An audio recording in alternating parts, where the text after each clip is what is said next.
It's the Morning Star Drive 117.8. You soaring up with sky, now's the time, don't delay. I'm sitting in my ride and it's time to fly. So let's realign, just listen and fill your mind. Hey guys, how is it going? And welcome to the Morning Star Drive on 117.8. It is Monday, July 15th, and so happy for you joining us. We are ready to start another week together with the Lord. So subscribe to us on YouTube, follow us on SoundCloud, and make sure to support us on Patreon.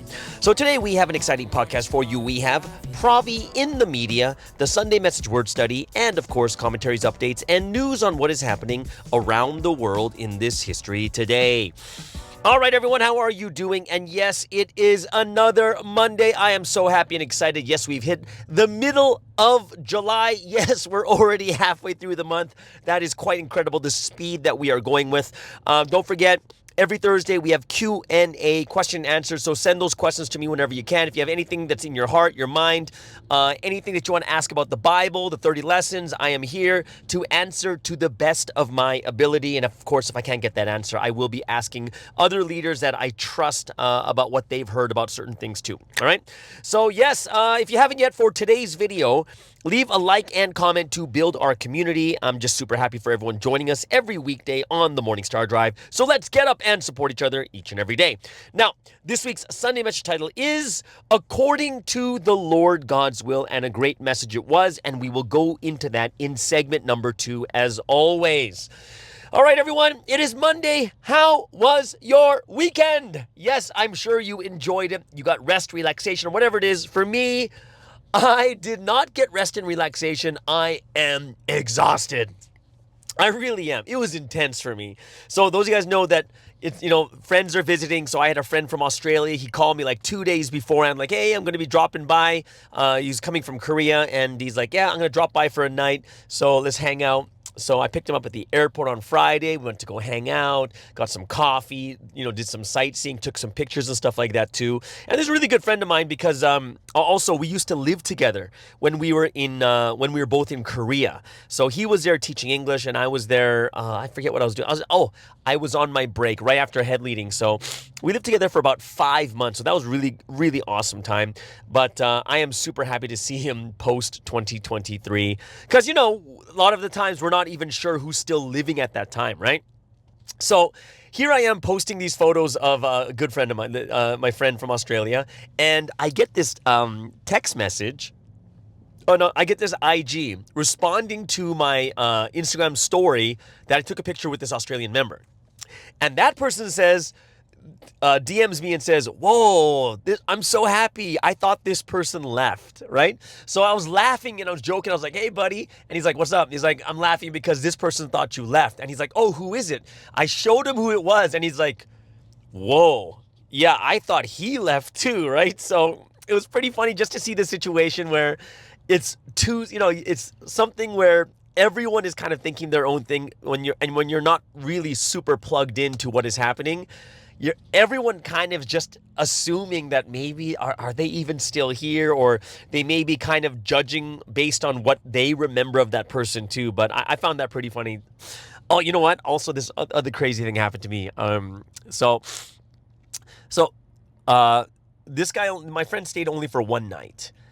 Hanging out, we go get some coffee, we eat together, meet with some other friends, and then just last second we're like, hey, let's go watch that new movie that came out. So we went to go watch a movie late at night, and then I get home pretty late because on top of at the end of the movie, this friend of mine just wants to see a bunch of others, like some those landmark places you need to go to, right? Like there's some places you should go to when you come visit Malaysia.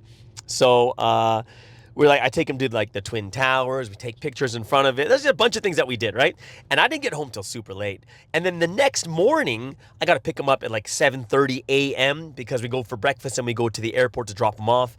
And when I did that, interesting thing was, I woke up a little bit late. I was just so tired. And then, picked him up around 8 a.m., went to breakfast, went to the airport, dropped him off. And then my friend's like, hey, let's go hiking. And I'm like, ugh. But I was like, you know what? I haven't seen this friend in a while too. So then I went hiking, and this place was like an hour and a half drive out. Drove all the way out there, went hiking. We were trying to see a waterfall, whatever it was. But, we were out there hiking and everything else. We went to go eat. And then, it's another hour and a half back. So I think it was like from like noon all the way to 11 p.m. I was like, another noon to 11 p.m. means like 11 hours, including driving and eating and talking and hiking. I got home late. I was exhausted, right? Just exhausted. And and then of course I have Sunday service the next day. So I'm already in an exhausted state. And I kind of woke up later than I should because I was just tired. And I ended up going to church. Well, not really late. It's I usually get to church about 30 minutes late. But at this point, I got to church 15 minutes. I'm sorry. I usually get to church at least 30 minutes early. But because I was so tired and such, I didn't get to church until like there was 15 minutes left. And 15 minutes, I got to get myself prepared and ready. And I realized like even 15 minutes is not enough time. It really isn't. And, service started, and it took me a while. Like it took me the last song in the praise to finally get my mind in the right mindset of what I should be doing, right? And I could have had a much better service if I came a little bit more earlier. So here I am telling you guys that even though I went 15 minutes early, I still wasn't fully prepared in my heart to be at service.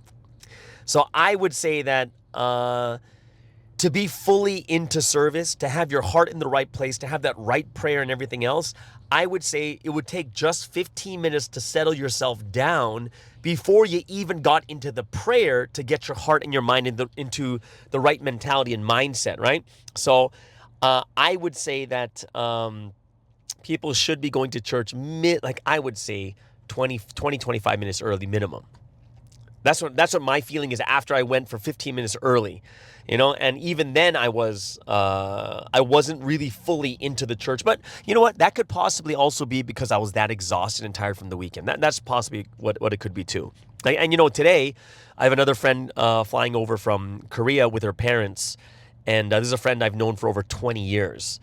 Same age as me, just finished head leading, and we're the same age, so our parents are relatively the same age, in their 70s and such. So she's also feeling that, hey, I'm not going to have much time to go on vacation with my parents and stuff like that too. So she'll be here in Malaysia for like 4 days, so I'll be taking care of them until Thursday, and then once again Friday, Saturday, I'm going to be meeting my friends from Taiwan, and then the next week on Monday to Wednesday, I believe, is going to be, Tuesday to Thursday, I'm going to be meeting some other friends that come from Korea also. So, that's crazy. But, I don't think there's anything more crazier than the news I got on Sunday morning. That was ridiculous. You guys heard about it. The assassination attempt on Donald Trump during one of his rallies. I thought that was by far the craziest thing that I heard. By far. I'm telling you, there's nothing more than that I thought was crazier than the assassination attempt on Donald Trump. I was watching the video. I couldn't believe it. All I saw was, like, you guys got to watch the video. Like, it's all over the internet. Trump turns to look at someone, and then you hear a pop, pop, pop. He grabs his ears, and then he drops to the ground. Secret Service jumps all over him just to make sure that, just to protect him. Then you hear pop, pop, pop, and you hear more gunfire, and then people are just like screaming and like it wasn't as crazy. Like people weren't like going wild, but people were wondering what the heck was going on. And there was an assassination attempt. The guy fired 3 shots. Then Secret Service fired at the guy with the gun to kill him, and 3 shots that fired against Donald Trump. I think one of the bullets strayed and hit one of the people in the audience, and they died too. So 2 people died, the shooter and the person that was watching. He got hit by a stray bullet. Trump he got his ear, it shot his ear. His ear got grazed. And you'll see this picture, even though he's on the ground, he gets up and puts his fist up like I would say that was inspiring. After getting shot, he puts his fist up like, I'm still alive. Let's, we got to do this together kind of thing. I was inspired by that. After you get shot, almost assassinated, you get hit in the ear. Like, imagine if it was like a centimeter, an inch closer, he would have died. But he wanted to show the people that, he didn't die, that he was okay. And thank God that he's fine and stuff like that too. But man, 1 inch would have changed the course, I would say, of American history. If he actually died, it would change the course of American history. I don't think people understand how significant that would have been. And I would be very upset. Like, personally, I'm not American, and if there was anyone who wished that he died, I would say that that type of person has a problem. Like, they are not a human being, really. To have that much hatred towards someone. Like, just the fact that someone tried to assassinate him, I thought that was ridiculous. But, it made me think more deeply about the spiritual situation we're in, too. Remember, through the physical, we can see the spiritual that is going on also. And the one thing I do see that is very clear about Trump's situation is he is being treated unfairly, and it's unjust what he's going through. That the government or the powers to be are set on him not being president to the point they try to assassinate him. Like, if you guys know that, I know that a lot of people who are not in America, or Americans too, a lot of people don't know the full situation and don't have enough information of what's actually going on in America. And I know that some people just look at Trump as this terrible person. And I would say that that's because that's all you're listening to. That's all you hear. If you listen to like lawyers, legal pundits, and these people are Democrats, meaning they're against Trump. Like, they are Democrats, right? So when you look at that, the interesting thing is this: many of them are starting to speak up like, this is not fair. What he's going through is unfair and unjust. Like, one person that I listened to that I thought he's considered an expert in constitutional law. His name is Alan Dershowitz, Jewish guy. Doesn't agree with Trump, but he's someone who goes by the letter of the law. And even on his podcast, he talks about all the stuff that Trump is going through is not normal. It's not something that actually happens to a regular person. Like, these types of charges would not happen. It's very unfair and very unjust. And, a lot of people are saying that Trump is a bad person and such. I would actually challenge that he's not that much worse than other people, than other presidents too.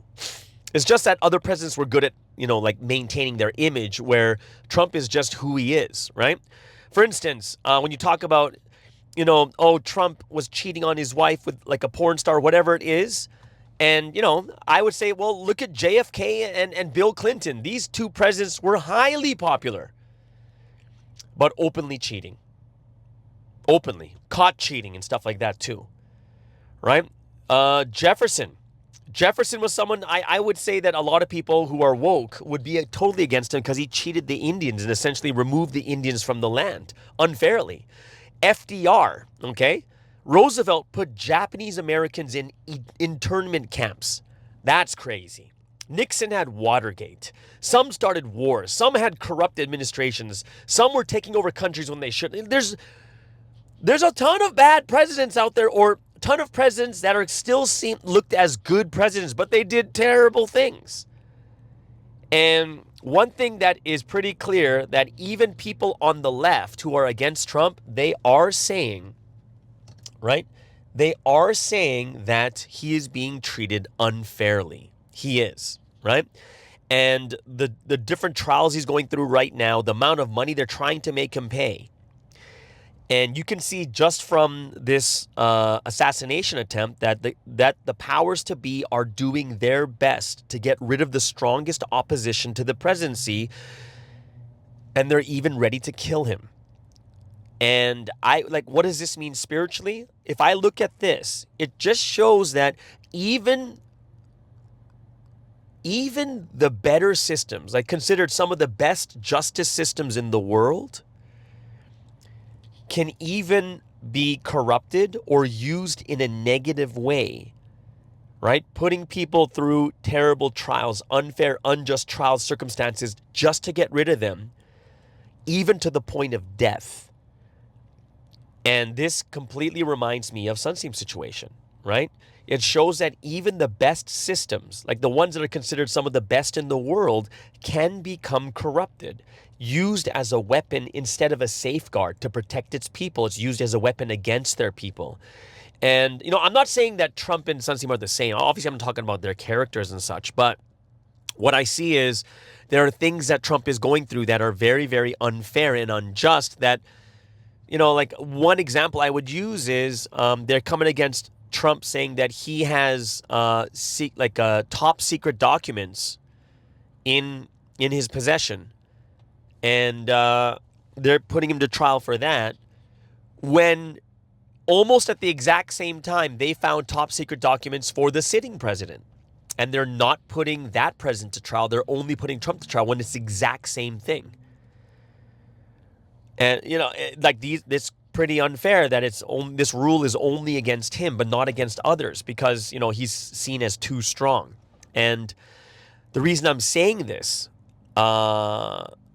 is that when I look at this is kind of one of those physical things you can see, something happening unfair and unjust, and it's happening to someone who doesn't deserve it.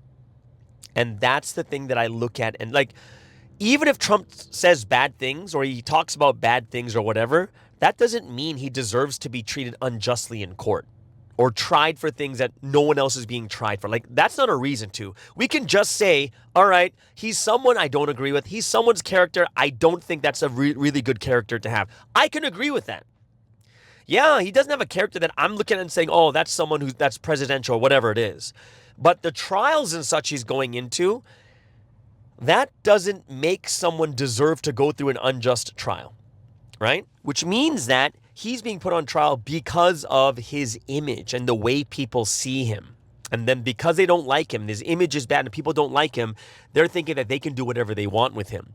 And that's a physical thing that I look at, and I'm saying that's the exact same spiritual thing that's happening. And the thing that makes me and gives me hope from this situation is, when I see what happened with Trump, think about it. 3 shots fired, and it only grazes his ear. He was so close to dying.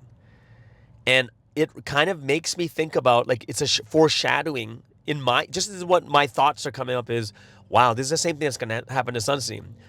The system's against him. They're all going to try to get him in jail again. They're all going to try to do the worst things they can to him.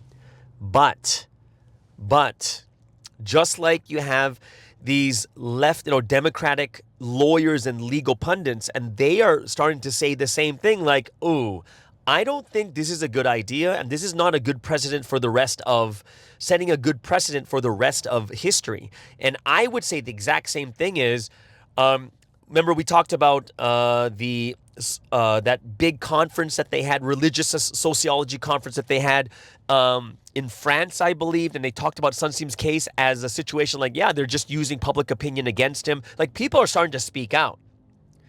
People are starting to speak out and they're starting to say things. And even though the system is coming against him, we see that if God is with you, because I'm someone who has the belief that just seeing what happened to Trump and he almost gets assassinated, 3 shots fired, 1 grazes his ear, and the other 2 shots hit someone else and they die, it shows man, maybe God is with Trump and protecting him right now as a symbol and sign that, hey, even though you have so many people against him, if I am with you, you cannot die. You will get through it. And I'm you know what? It made me feel that comfort, as in, I think the same thing is with Sunseam is, if God is with him, they'll even try, maybe they'll try to kill him or whatever it is. But if God is with him, no matter what they try, it's not going to work. So that's something that I really felt inspired by, right? And that's something that I was like, yo, man, that's so crazy. It's gone this far, yet, he's escaped all the different, like, so many things he's escaped. One of the, a lot of the trials are going to be overturned on Trump because of the Supreme Court saying that it wasn't justified or whatever, right? So the more and more I look at this, the more and more I see, like, yeah, you know what? We just got to pray, have faith in God, that God is with Sunsteam, and that no matter what the world tries, no matter what the people are trying to do against him, and no matter how much they try to turn against him, if God is with him, it cannot happen. And I think that's something that's really, really hopeful, and something that I really feel that is a great thing that we have to think about. And it's a hopeful thing we need to think about too. One thing I was talking about last week, I talked a couple times last week, I was telling you guys about, what was it? I was telling you guys about, remember the old generation, the young generation?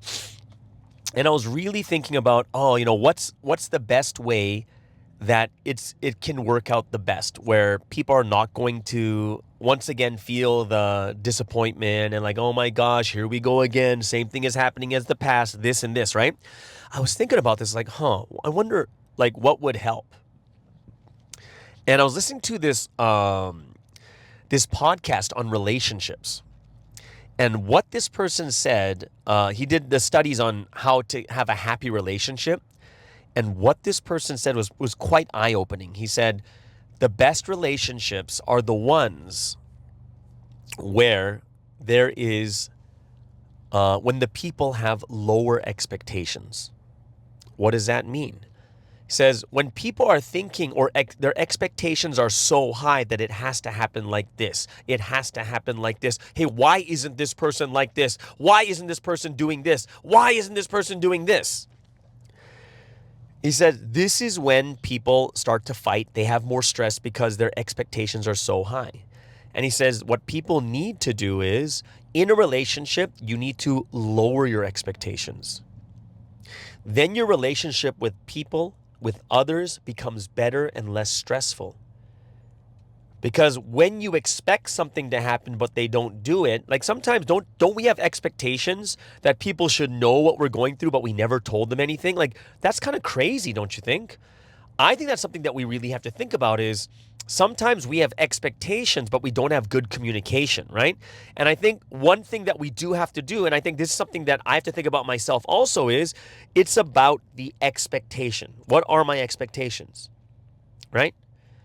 If we lower our expectations, we have less stress and we have less disappointment. And I think that's a stance that needs to be taken with myself too, especially when we have expectations that come from an emotional place. Now, what does that mean? Expectations from an emotional place. It basically means that when we have expectations from an emotional place, like I give you my example of, for me, I've been through a ton of things in Providence. I've seen things and mistakes constantly repeating over and over and over again, right? These things are constantly happening. And because I also have an emotional attachment to it because I was hurt by certain situations and such, when that pops up again, it sparks an emotional response. And then I get even more disappointed, like, oh, here we go again. The exact same thing's going to happen over and over and over, right? And then it makes me want to give up even more, like, I don't want to work here. I don't want to do this. I don't want to work with these people. It's kind of like, it's just like a cycle in your head, right? But if we lower, lowering expectations doesn't mean zero expectation, because there's got to be a baseline. There are some things we should be disappointed in because it's a baseline. It's like a normal thing we should all be disappointed about, Like there's the normal stuff, but something beyond what is normal, I think that is something that we have to lower, right? It's more of needing to lower our expectations so that we don't get these huge disappointments or feeling that wanting to not be involved, or feeling that feeling to be to wanting to give up, right? And I think that's something that we should think about too, right? that, yeah, maybe sometimes our expectations in our relationships, our expectations in how we see each other, sometimes they're higher than they ought to be.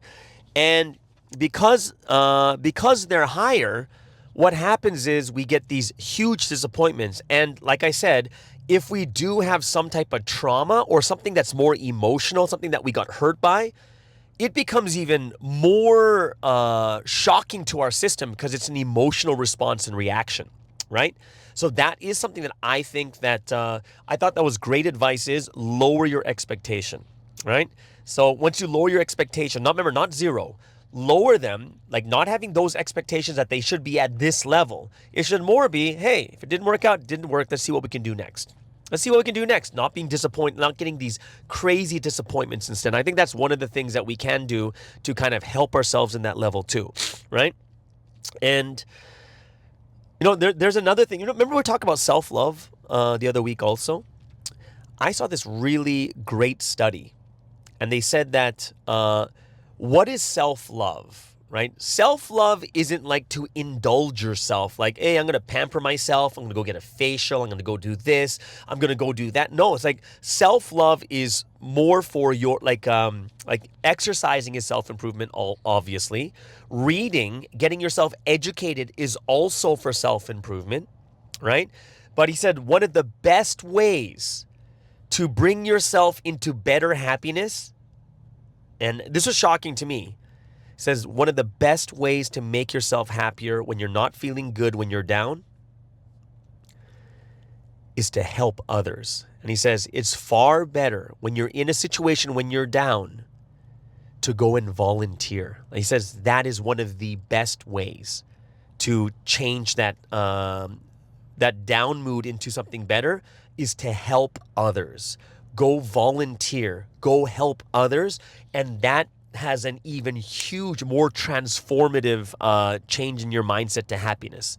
And when I heard that, I thought that was awesome. Like, wow, this is why a lot of people, like even when I look at myself when I was running full-time Providence, we were obviously not doing it for the money. Why? Because we weren't getting paid much at that time, but we were helping tons of people. And that's something that you can see that, wow, this is why you can go much further and you can keep continually doing it because you are volunteering basically and helping others, right? And, of course, it can't just be that itself, and you do need that self-love, right? To gain that energy back, right? However, I thought that was one of the most interesting things that I heard in that podcast also. Now, there's something that I love listening. I love how Chelsea and Aaron are doing Love and Life again. And when I was listening to this week's also, and Chelsea was also talking about she listens to MSD on the way to work and stuff like that too. And she takes these nuggets of things that she can also talk about. And so I have this interesting thing that I think Chelsea could use this too in her next episode also, because this is a question that I have, and this is something that I think is very, very interesting. That when I talk to like Blessed Family, because remember when I went on the trip to Penang, 2 of us were not married and 3 of us were Blessed Family. We're all over 35, whatever. I think we're all in our we're all a lot older, like 35 and over. And a lot more mature, even though we're a bunch of children. But we were talking, and we're talking about the blessing, and just we're just excited, happy for each other, and And I'm gonna tell you this: these 3 guys I went with, they just talked like glowingly about their wives. I don't know if any of them listened to my podcast, but they were talking glowingly about their wives. They're like, oh yeah, and this, there's difficult times, but they talk about how they discuss with each other and talk with each other and stuff like that too. And but one thing that is quite interesting, when I was thinking, like when I talk to these guys, is the one thing I find very, very interesting, especially when it comes to blessed families, is remember last week I did talk about blessed families and how it's so much better than the world. Like the divorce rate is so high in the world, and the way they do things is so weird. Like, no, it feels normal to everyone that at a certain point people will compare the worldly way people get married compared to the blessing, right? And they'll be like, well, why can't the blessing be more like the world? And I would say because the world sucks. Like the world doesn't do it right. And it's so counterintuitive the way Providence does the blessing. But I would say that this is something that could be discussed really well. Because when I look at the huge difference between the blessing and the way the world does it, in Providence, we're like, it's such a short amount of time. We meet people for a short amount of time. In such a short amount of time, we're deciding whether we should marry this person or not, that kind of thing, right? And people are like, man, is that really right? Because, that we don't have enough time to know these people. We don't have enough time for this or that, right? But here's the thing. This is the thing that I think is so much better, and we should actually research. Because we already know the way the world does it doesn't work, right?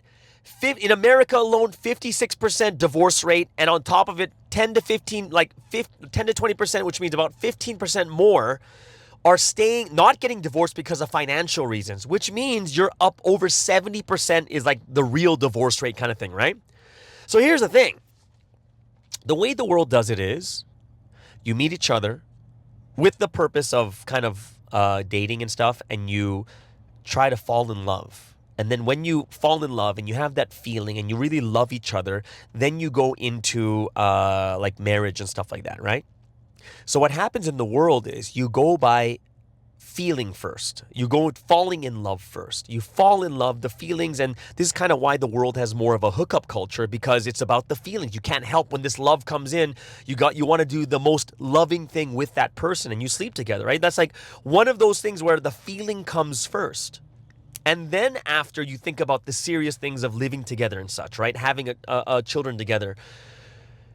When in Providence is exactly the opposite. And I think this is where we can sometimes misunderstand that this is worse, but I actually think it's better. Just from a reasonable, logical perspective is, the way Providence does it is, we look for the will of God first. That's what we look for. Before the love, before the feeling. Why? Feelings get in the way that even if it wasn't the will, you couldn't break it because you're in love with that person already. You're going by spiritual. You're going by falling in love. You're going by, you know what? I need to find the will of God first. I need to be spiritually ready. I need to make sure the Holy Spirit comes upon me so I know what the will of God is first. The will of God comes first, and then the falling in love and feelings comes later. The romance, all of the stuff comes later, which is completely opposite to the world. It's completely opposite. In the world, physical comes first, the feeling, the attraction, all these things. And at best in the world, it'll be mental first, then physical, and then you get married. But we're talking about what is the way God wants us to do it. It is finding the will of God first. You find the will first before anything else. Once you have the will, and you know that this is from God, it is spiritual first. Then it's about falling in love. And I think this is something where we may have, we might, because of us coming from the world, we may look at this in a bad way. But I don't think it's bad, because think about it. If the will of God is there, so the will of God, so we both know it's the will of God. Now it's about falling in love. However, think about this. I've lived my life doing things the way that I want, and I've done it in a certain way. However, if I haven't fallen in love with that other person yet, what happens? Well, I'm still going to go the way that I want, because you don't really put that person ahead of you, above you, or put that person first in your life because you're not fully in love yet. You got to get to know each other. You need to learn to fall in love. And it's very, very easy. Like, for instance, imagine you have a guy that's someone who trusts a lot in their parents, their mom or their dad, whatever it is, they trust a lot. If you haven't fallen in love yet, you're still going to go to your parents first because you've always trusted them first anyways. It's not until you slowly begin to fall in love deeply with each other that the priority shifts. And that's the part that's very different. I think that's so much better is I know the will of God. That physical temptation doesn't come in because I need to fall in love. I'm not going to do anything this crazy with someone I don't really love yet. And I think it would be disingenuous to tell someone like, oh, it's the will of God, that means I love you. No, you got to fall in love. You realize the will, that's number one. And then it goes into falling in love after, which is done so much better where, don't you think that's the right way to do it? Where you get to know each other first, right? And then you figure out, oh, I think we're ready, like two of us are compatible for marriage and we can raise a family. We love each other this much. And then you start to make a family. And then, of course, it's like they don't commit the fall, but they're doing this because they love each other and they will, they will sleep with each other after they're married. Like that's supposed to be the proper way. That's why even for us, for me as a coming from the former faith, that's what I absolutely believed. Nothing happens until after marriage. That is an absolute that I learned when I was growing up. Like it was like, even for me, even though I didn't know the purpose of creation and the fall, I didn't know like the fall was actually that. But I learned that is how serious it was. Like, no, you can't do that before marriage. I learned that before. I didn't know exactly why, but that's the way I was raised. And that's the way it's supposed to be. You get to know each other. You fall in love. You realize this is like between the two. Like what I learned in the former faith is two people have to be focused on God. So there's a triangle. There's a guy in the bottom left and a girl in the bottom right. And then the triangle at the very peak top, it's going to be God. And the closer and closer we get to God, the closer and closer I get to my wife. Like that's the way we learned, right? So I would love to hear something on like when you see the difference between the blessing and how the world does it. It is quite amazing because I would say it's so amazing. I would say it's so amazing because that's the way it should be. God should be first. And I think that's something that we have to kind of flip our minds, our perception, our perspective on, because it should be that way. It shouldn't be I'm physically attracted. But then what if God says it's not the will? But then since you're so attracted to them, you'll disobey God. That's why in the world right now, what happens is two people fall in love first. And when the parents say no, what happens? The parents say no and the kids just run off together and they just get married anyways, away from their parents. Because they're in love. I think love goes to God first. The way the Providence Blessing does it, it goes to God first. The love goes to God before anyone else. God gets it first. I'm doing this because this is for God. God, I want to do it the right way. And then once that's established, like, God, I love you the most, and this is God's will, then it goes towards the love between two people. And I think, like I said, I think it's because we're coming from the world, we think that it's odd that we're not falling in love. Oh, we don't have enough time to fall in love. We don't have enough time for this. And I think, no, it's about God first. God first. And then everything else comes second. And I think that's something that we should be thinking about. So that was something that as I was thinking about talking to my friends and talking to like they were already married and just talking about what they went through and such, and just seeing how beautiful the relationship is, and listening to Aaron and Chelsea also, I think is really good because, like I said in the past, the vast majority of us are going to take that direction, the vast majority, right? And I think it's something that we will appreciate and learn to love even more as it moves into the future. And I do think this is something that people do talk about a lot more now, is because blessing preparation is all happening all over the world kind of thing, right? So that is something that I look and say, yeah, it makes sense. But the more and more I think about it, the more and more I see how the blessing is done the right way. Absolutely.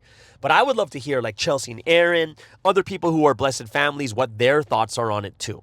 Yeah, and what I just talked about also. All right? Either way, there it is, guys. That's kind of my segment one. Hope it's some good thoughts, good things that you guys can think about while we while we're going through the week, and while you're in the car, like Chelsea's probably listening to this right now, listening to it and such too. All right. So today we do have the Sunday Message Word Study. So before we get into that, let's get into the first music break of the day.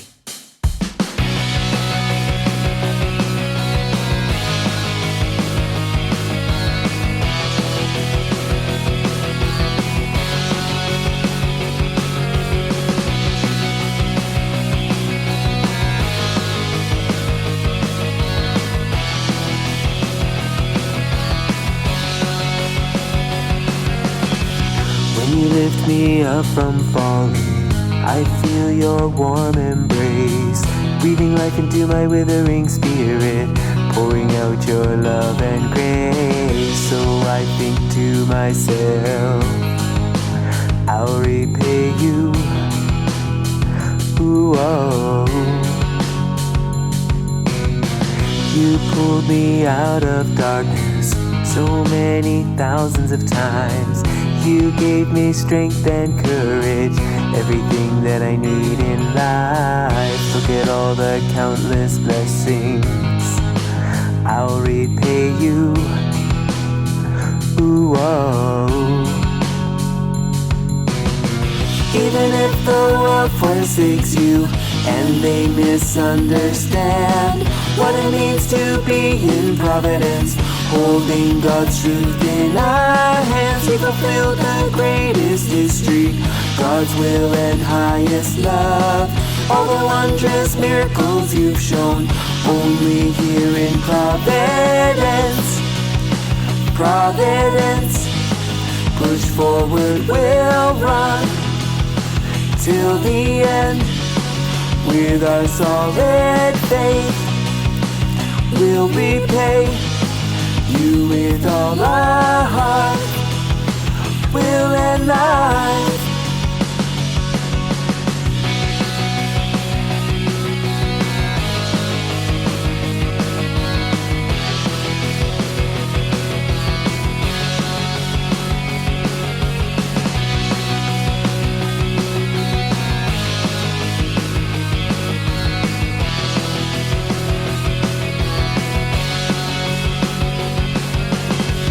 And now the seals are broken, the treasure's now revealed.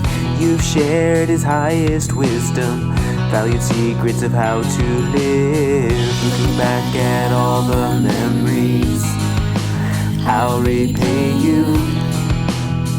Ooh, oh.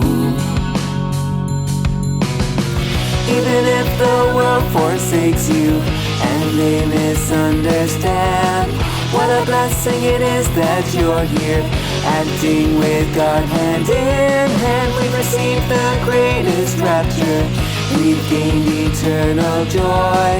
This is God's final history, never will it be destroyed.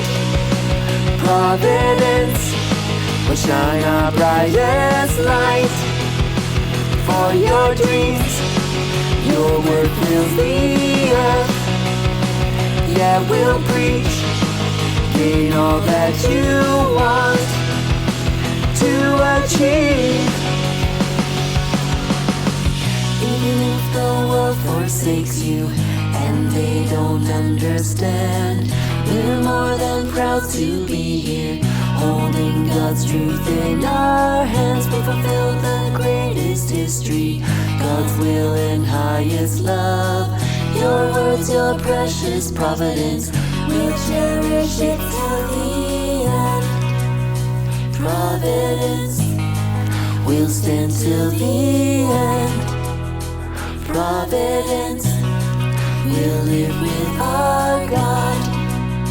Providence, love God with our heart, will and life.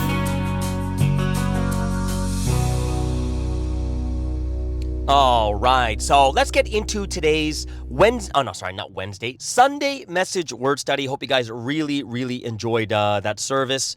It was a short message, according to the Lord's will, and it was like there was the first part of the message about the Lord's will, and then of course there was a second part that was talking about some stuff happening in Providence with headquarters or this and that, and it's very interesting, and I'm sure that things are going to change pretty quickly. I really do. I think that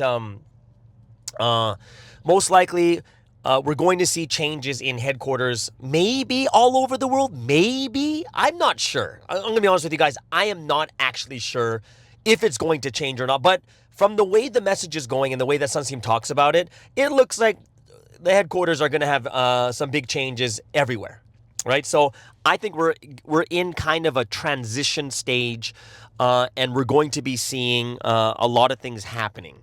right? And I'm looking forward to it because as much as we don't like it, it is so necessary to have change, especially big change. And if we don't have the change, then things remain the same. Like I would say, look at your country right now, look at your churches, or look at what you've been through over the last couple of months or years or whatever, and just kind of be realistic and honest. Have things really changed? And I'm not talking about the changes like, oh, it's the beginning of the year, so we have a new mindset, no, not that type of change. Just look at the reality. Has anything really changed? Are things still the same as it was before, right? Because if nothing's really changing, then that's something we really should consider. Like, we really should consider it. Like, yikes. If things are still stagnant and we haven't reached a new level and it's just been like this the entire time, we should really think about change, major change, right? Because that's just kind of the reality of it is, I don't think it's about trying to look at people and say that this person's bad, that person's bad. No, it's more about, are people in the right fit? That is going to be, I think that's going to be the bigger thing, right? That's going to be the bigger thing that we really have to think about, right? So, I'm in massive agreement for change when it comes to things that have been stagnant. So let's get into the Sunday message word study, okay? So remember, the title is According to the Lord God's Will. According to the Lord God's Will, all right? And I like the first part of the message, and that was something I think that sometimes we don't think about enough, is coming from that second Bible verse in 1 Thessalonians 5:18. Like, we have to be living as someone so thankful to God. You know what I mean? Like, we have to be so thankful to God. Why? And what was said is,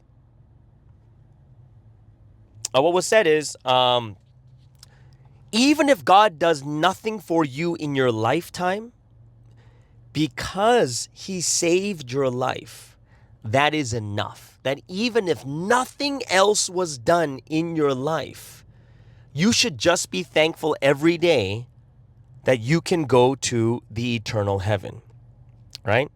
So think about it.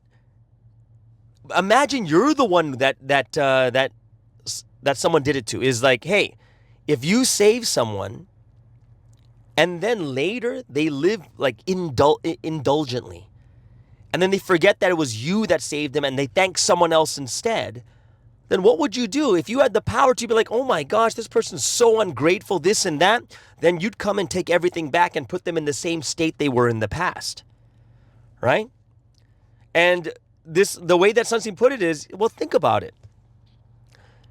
People are different before and after they need help, right? So before they really need your help, and after you solve it for them, their hearts change. We're corrupted easily. We're shallow in our hearts. And the one thing Sunstein said is, God treats people knowing this about them. And I think that's something that we have to recognize.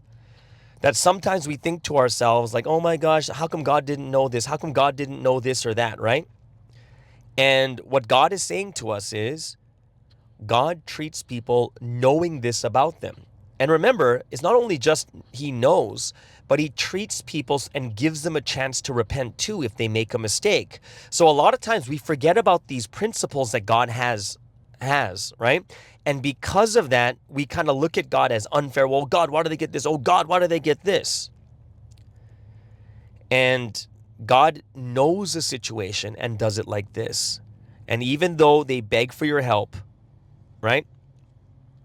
And, they're begging for your help, but then after you help them, they kind of go back to where they were. And I think that's something that we have to recognize kind of by the verse that we heard is always be thankful, which means, have you become that type of person And we're like, no, I still, I'm still I'm not a person that changes my heart like that. But one of the signs you can see is you're always thankful. And because you're always thankful, you're always remembering, right? And I would say that is something that's very, very important and very powerful. It really is, right? And we have to understand, we are in a position where God has saved our lives from death. And because he saved our lives from death, what happens? We should be that much more thankful, but we become forgetful that now we expect God to do even more for us, God to bless us even more, get angry at God if something doesn't happen in the right way. But the ultimate baseline is done. What's the baseline? The baseline is you have been saved. There is nothing greater than that. And we have to recognize this, right? So I think that's something that's one of the ways we can see that we didn't turn into that person that changed our hearts. How do we know? How thankful are you every day? And that's one of the ways to see, right? And I think that's one way that we can really look at ourselves and see what we're doing. And even though that's one of the base key points, and I think when it slowly moves into the missions that Sunstein was talking about too, I think this is very interesting. Also, is then it starts talking about the message was about people can do things because the mission was given to them. All right. So, for instance, one thing that Sunstein told me, one thing that the education I received is when you receive a mission, like say when I became a head leader, what Sunstein said was, when you receive the mission, God gives you the power, right? God gives you the power to do that mission, right? So when we think about this, it's like, oh, that's quite interesting, right? So I looked at that and it's like, oh, that's quite interesting. Like, yeah. And then when I look back at my time as a head leader, I see that I was doing things that I don't really have enough power to do it now. I just don't. Like, remember that time I told you, like, even pre-dawn, never missed. I was late once, and after that, never missed a single pre-dawn every single day. That's something that takes a lot of spiritual power, right? And what Sunstein said in the message is, yeah, people can do things because the mission was given to them. People are given missions. For what reason? In this time period, in this lifetime. Well, remember, what's the greatest blessing we received? The greatest blessing we received is that we're living at the time where the man of mission is living. We're not alone. We're literally together with him. And if that's the biggest blessing, then when we receive that mission, what are we supposed to do? We are actually here not to do it alone, but we're here to work together with the one that is sent instead of working alone. Like, that's the big thing. And, the problem that happens with us as human beings is if we don't really spend that time together with the one that God has sent, what's the biggest problem? The biggest problem is that one of the things in the message talked about was, guess what? We're human beings. We don't see everything. We're not all-knowing. We're not almighty. So what happens? We make mistakes. We do things incorrectly. And big losses and problems happen because of those things. And this is why we need to do it together with God, the Holy Trinity, and the one that he has sent. And it's pretty clear in the message that, hey, guess what? I only talk to one person, is the one that I've sent. And that's why you got to do it together with him. And I like the example that was used is, think about it. Look at Wollongdong. When the Ambition Masterpiece was being made, what happened? If it's not done according to the design, right? If it's not done according to the design, if it's not done according to the will that God wants, then it's toppled over. And that's what God did. He toppled it over. And it's going to be the same things with us in our life too, is if it's not done according to the way that the one that God said wants us to do it, God will topple it over so we can do it better, right? if we don't do it together with the one that is sent, then how can he entrust the work with us if we're not going to even do it together with the Holy Trinity and the one that God has sent? It doesn't make any sense, right? And of course, obviously, if we can't take this too literally, like, oh, but wait, how can not everyone can do things together with the Holy Trinity? And that's like sending letters and getting a response, not everyone can do that, obviously, right? However, part of the things, like when it comes to the things that are not directly important for those types of decisions, we do it according to the word. We do it, the word we get every single week, and we do it according to the word. We pray. We make sure that there's a guidance done for us through the message, and we do it according to that guidance, right?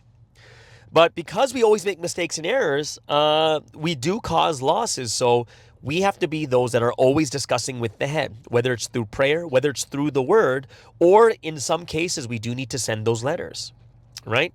And that's something that we do need to discern really well.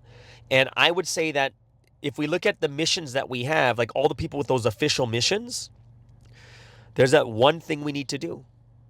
There's this one thing that was very interesting. Like at the end of the Sunday message, the head leader came out and they gave this great analogy, And he talked about the mission of, the person who brings the water cups up to the pulpit, right?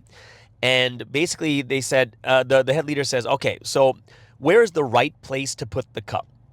And they gave 3 different locations. Like one is on the side, one is up high, one is like, where the cup normally is. Or D, like the fourth option is none of the above.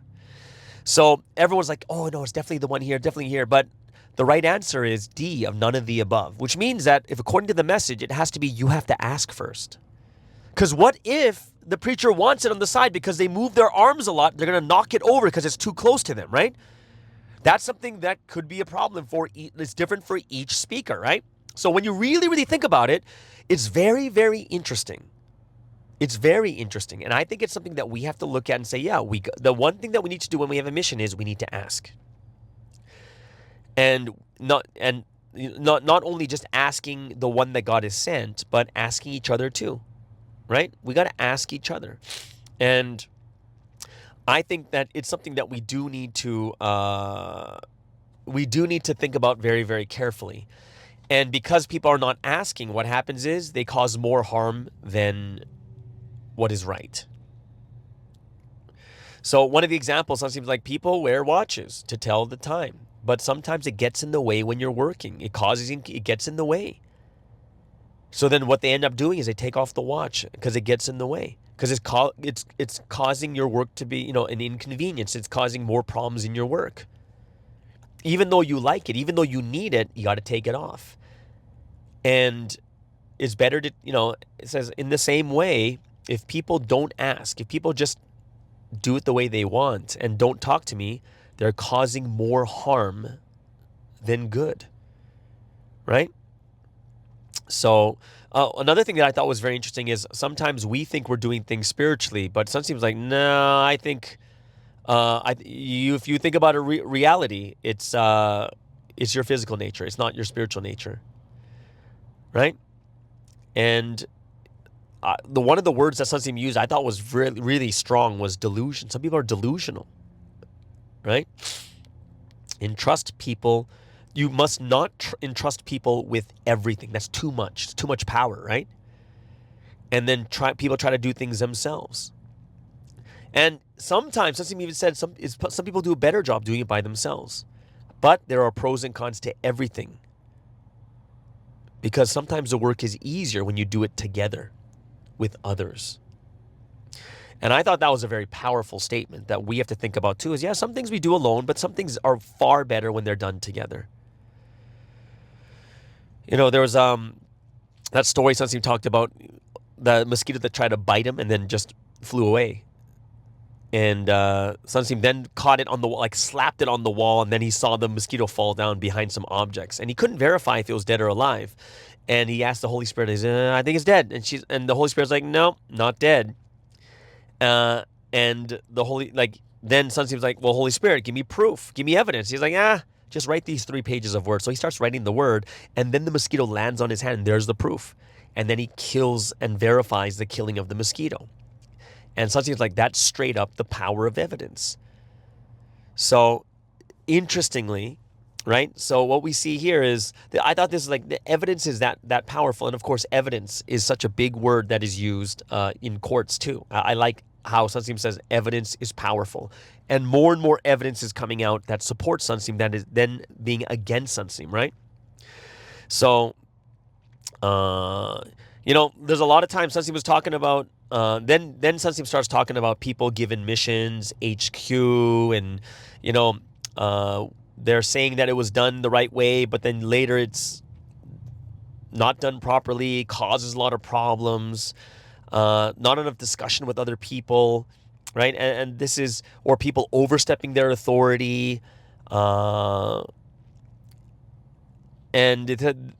there's too much of delusion, meaning what? Delusion that we think we're doing it the right way, but we're actually not, right? And this is why we have to do it and just ask the one that is sent, right? Basically, even if you're doing what is right, if you don't ask, sometimes it's unlawful, right? Sometimes it's unlawful. And one of the biggest ones that we saw, the examples that was given in the messages, King Saul, he did the sacrifice himself and he became a Cain, right? He became a Cain. And if we don't pray deeply, if we do things with the physical nature, if we're not praying deeply, we're not as spiritual as we think. We become like Cain, very physical. And instead of helping Sunsteam, we are actually causing more loss. So we must do things the way we are instructed to, right? We don't want to cause harm. We need to ask. So do what you're told to do, but do not do what you were instructed not to do, or else it becomes evil, right? So I thought that was quite a powerful and amazing Sunday message. I hope it's something that you guys gained a lot and learned a lot from too. If you have any questions or whatnot, just let me know. Or any comments of things that you thought were just really great from the message too. I think it's something that we really have to think about also, either way, okay? So that is something that I think that we can all gain a lot from. If you have any questions or comments, please leave leave it below, and we could talk more about it also, during the week. All right. So before we get into Provi in the media, let's get into the last music break of the day.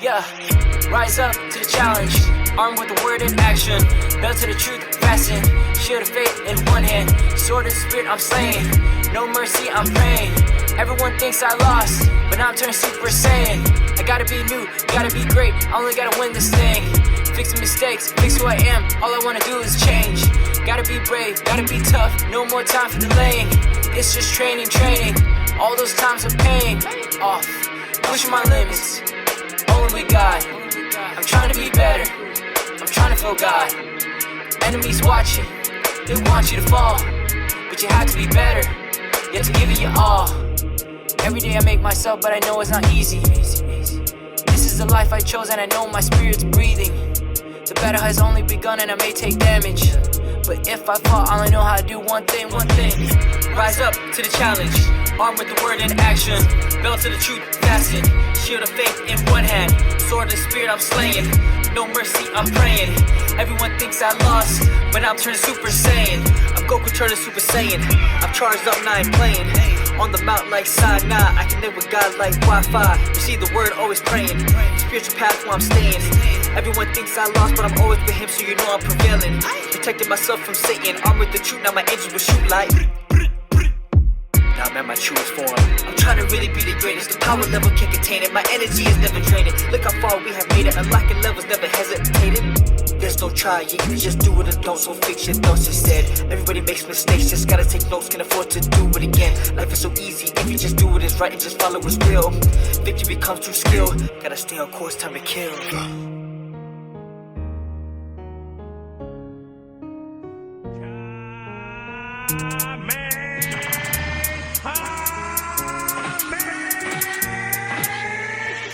Time to rise and shine, thinking of the past and never forget. God is Lord, by your side, holding your hand, dry your eyes, trust in Lord every night and day. He'll never let you go, don't fall away. Be bold, be brave, and with follow your heart. Love the Lord to the end of time.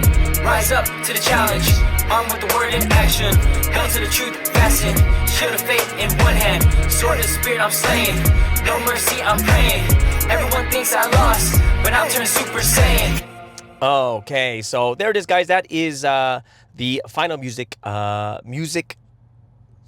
song choice of the day. Hope you guys enjoyed that. That was a Sumney Boys. The song is called Rise Up. It's an older one from one of the older albums, but I really, really like that song, especially with what is happening right now today. It is the cue for us to rise up and do better than we did before. Okay, so there it is. We're gonna go to Provi in the media, but at the moment, everyone's like still waiting for the new trial happening. It is already the 15th, so it's happening in 10 days on the 25th of July, which is going to be, I believe, that will be the last appellate trial before the decision is made. So it'll be that on the 25th, and then they're going to make a decision. We'll find out probably by August or whatnot.